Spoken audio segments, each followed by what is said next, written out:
Rutgers recruiting on a roll. We get a running back. Let's get to it.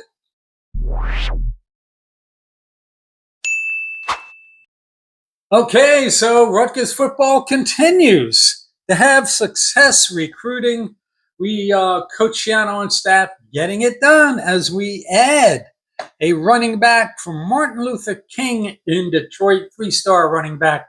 Michael Dukes announced yesterday, that he's committed to the Scarlet Knights after being committing to Toledo. 6 foot, 190-pound running back, number 85 running back. Again, depending on whose numbers you listen to, rankings you listen to. Number 85 running back nationally, number 27 player in Michigan in the 2026 cycle. And if I'm not mistaken, this is the third year in a row he gotten a Michigan recruit. So we talk about how the walls around New Jersey are kind of crumbling as we try to expand our recruiting footprint and become a national brand. We're getting into places we haven't in the past. It sure as hell beats nothing against these universities, but grabbing recruits from Temple or Boston College. Nonetheless, Dukes ran for 1,343 yards, 20 touchdowns on 123 carries. That's just under 11 yards per carry.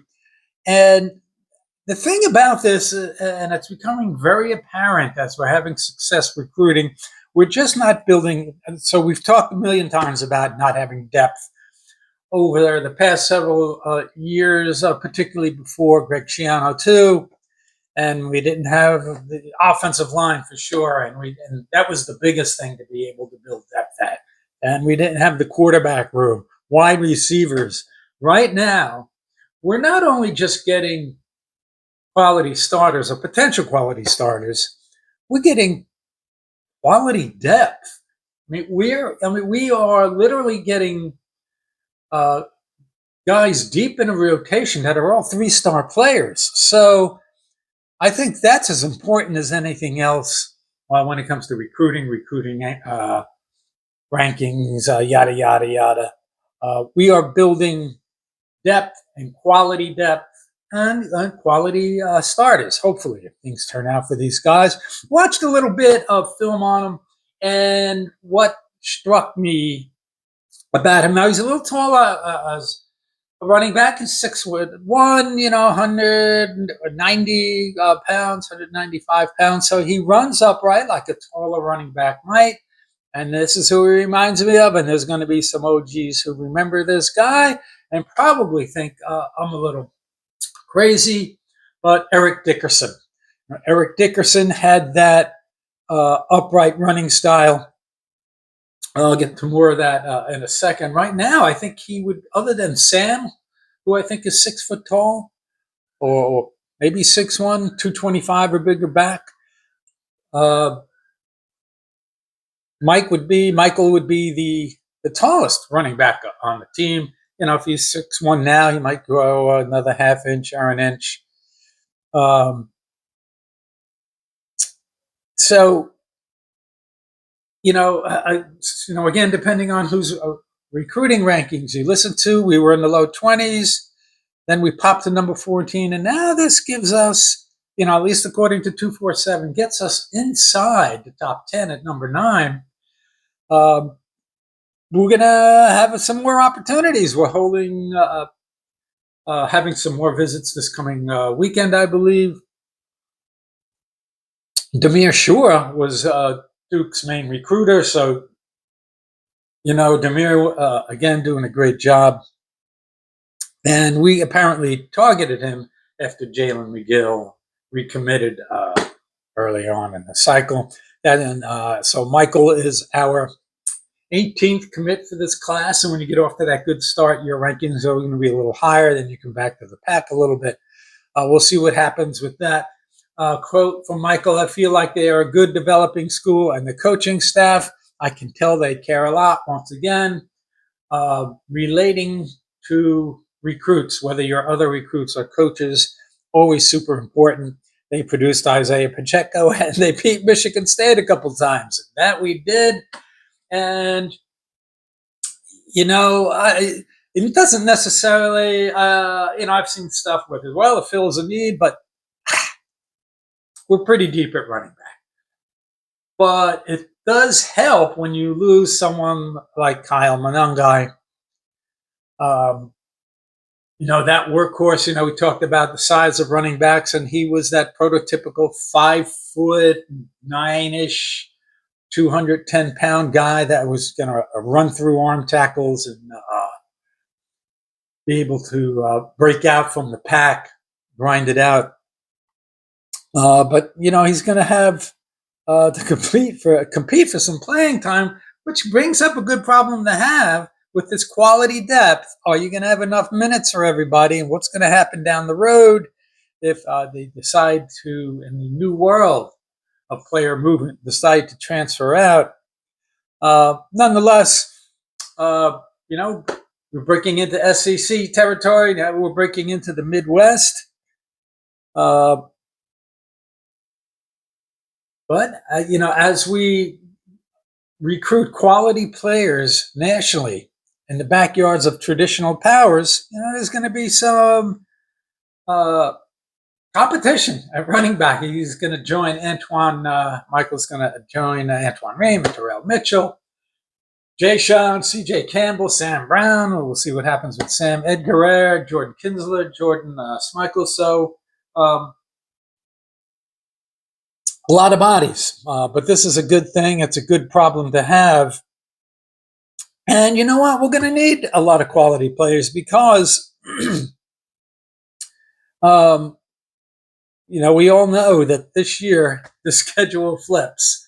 Unlike last year, what was our strength of schedule? 62nd, 82nd, whatever it was. This year, it's 21 hardest, 21st hardest, at least according to ESPN. And ESPN, I don't know, they're not always so good with these kind of things. I actually think it's a little harder than that. So, getting to a bowl game might not be written in stone with a schedule that includes, Penn State, Ohio State, and Oregon. So, and we're going to have Iowa again this year. So, our chances, according to ESPN, we are a slight favorite to return to a bowl team. 57% chance to return to a bowl game, and the model projects us to win 5.8 wins and 6.2 losses. So essentially, it's 6-6. But hey, I looked at the schedule, and every year we do this. Oh, we'll get a win here. Count this win, and you know how when you start to pencil in wins, that's a recipe for disaster. And I think, our first couple games this year against Ohio teams, that are pretty good. I wouldn't be so quick to pencil them in as big wins. We should come away with W's there. But going through the schedule, we get a couple of good. You go out and beat Iowa. You beat Iowa. It's a kind of our peer program from a style standpoint.